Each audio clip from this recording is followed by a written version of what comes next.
just there,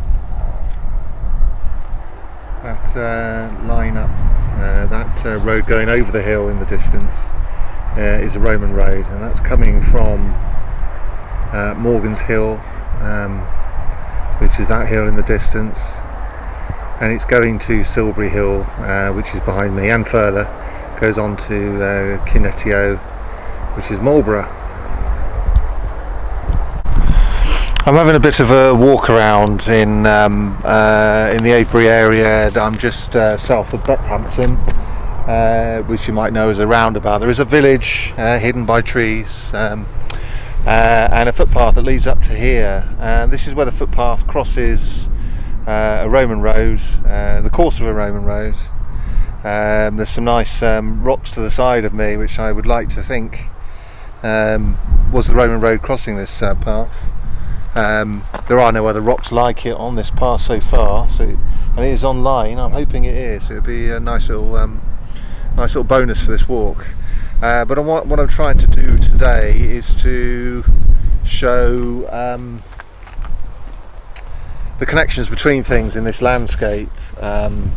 People have often a feeling that the Avebury area is a sort of holy precincts of ancient things, when in fact it's a whole load of things that are just plonked in space. The whole of Britain, well, certainly the whole of England, was covered in ancient monuments. The lowland areas were ploughed out, and these highland areas, like the Marlborough Downs, which was left to sheep and other grazing animals, wasn't ploughed, so it's still a lot of it still remains. But I'm on this. What I'm showing is the connection between the Roman road, which I've just shown you, and Silbury Hill. Let me just show you a few things.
Well, just been kicked off somebody's land. That's the first time that's ever happened. Well, not since I was a teenager, when I went to when I was up to no good.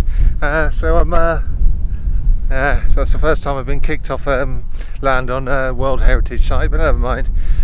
So it would have added, if I'd followed his directions, I would have added another 3 miles on my journey. So I'm going back to the car. We'll use the car to go to the next place, and I'll see you there.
This is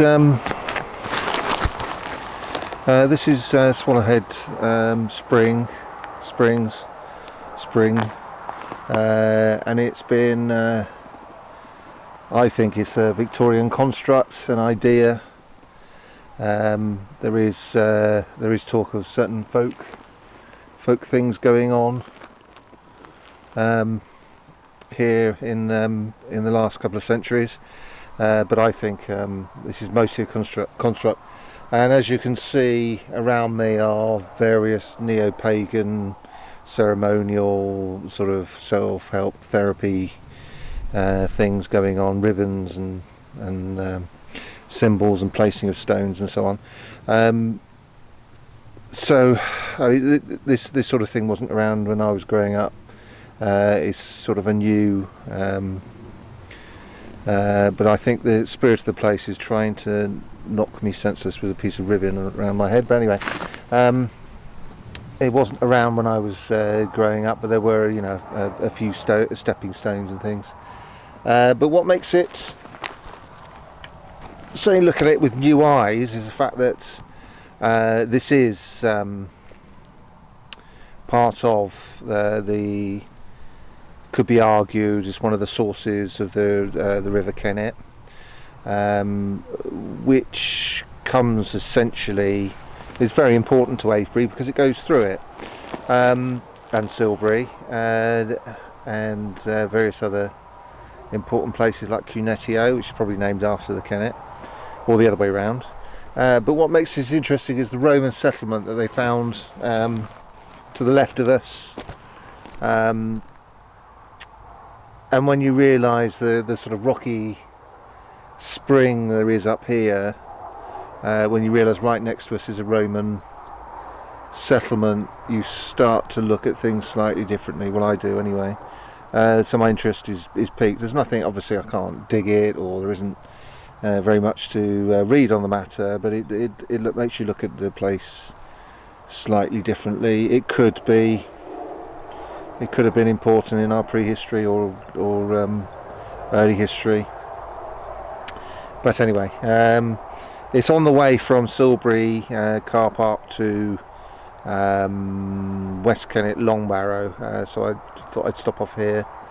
It certainly is a peaceful place. People like it, and they are treating it in a ceremonial manner. Whether or not that had been anything like what was done in prehistory or Roman times is another matter. But anyway, hey ho, let's get on with it.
I'm at West Kennet Long Barrow now,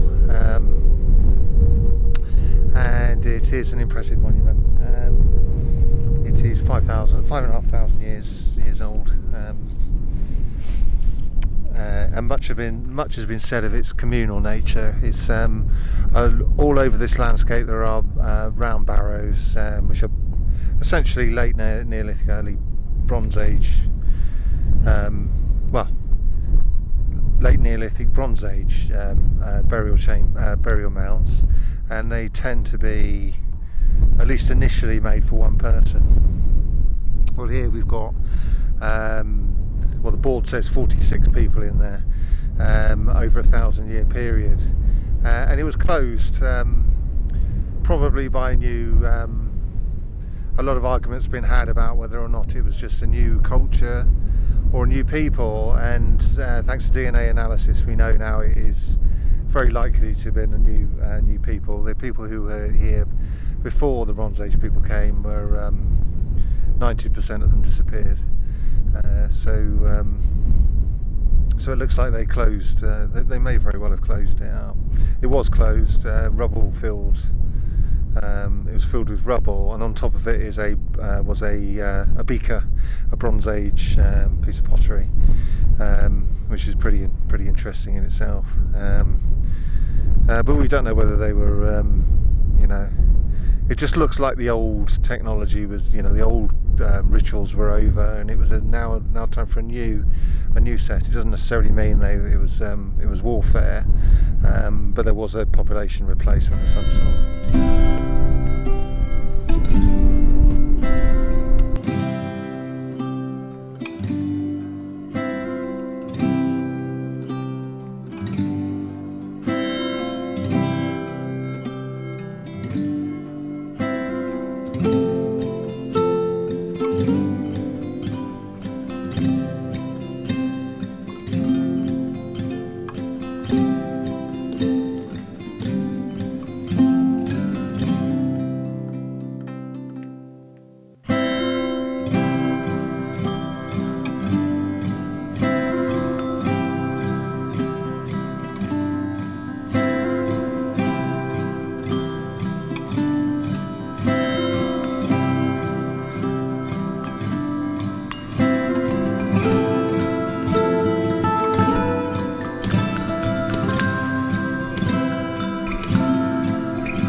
What I've just shown you, and to the right of me, is the Wansdyke. It's about 1.5 miles away, 2 miles maybe, and it is a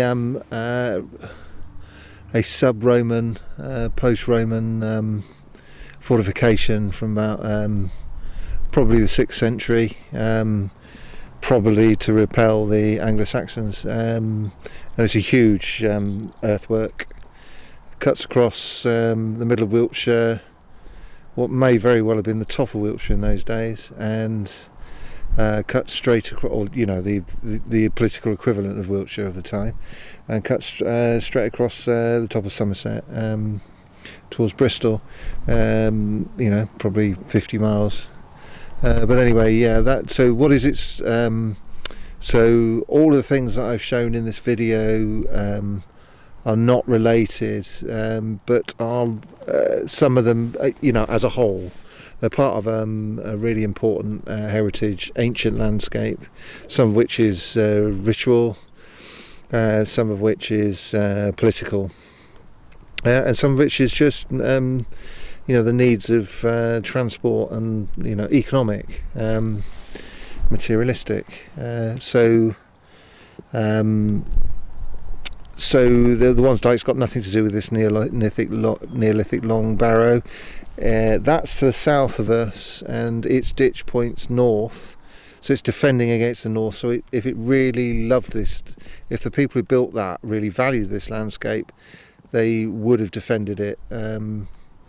Instead, they pulled back away from it. So this landscape, either they didn't value it or they were forced not to fight for it, and in some way, or it's just massively out of fashion. But the Romans before them did seem to value this landscape, because they built a road straight towards Silbury Hill, and built a settlement here as well, right next to the Swallowhead Springs. So there is there's a connection between the Roman road and Silbury, which is Silbury Hill is Bronze Age, Roman road is after the Iron Age. After the Romans came Wansdyke, and there is a relationship between that Roman road and Wansdyke. It joins up, and some say the road becomes the Wansdyke at one point as well. And it's really, but there's no real connection with the Bronze Age barrows. The Bronze Age people are connected to the Neolithic long barrow, in the sense that they seem to have closed it down. So when they filled it full of rubble, they left a pot in there. Was it a ritualistic thing? Because it was a valuable thing, obviously, to them. Was it a ritualistic thing? They left it there as a meaningful sort of full stop on the history of this long barrow, or were they just using it to shovel dirt into an old cave? We'll probably never know. But anyway, yeah, that's my little trip to the Avebury area. I haven't done Avebury. It's a bank holiday. I don't fancy hanging around with a couple of hundred people with coronavirus about to take off again. As far as I'm concerned, we're still in a certain amount of lockdown. So anyway, yeah, the R rate is up to 1. So I prudently stayed away from other people. But there's obviously a story there as well. But anyway, that's the end of this little thing.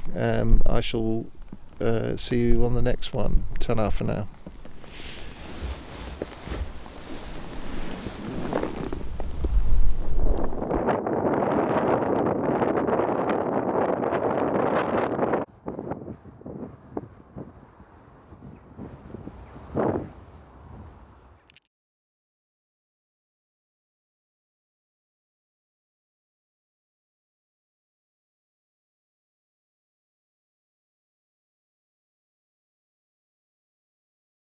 Calvinism, but then again, the sheer hearty pleasure times recorded over and over and over again. Portraits were a bit on the solemn side.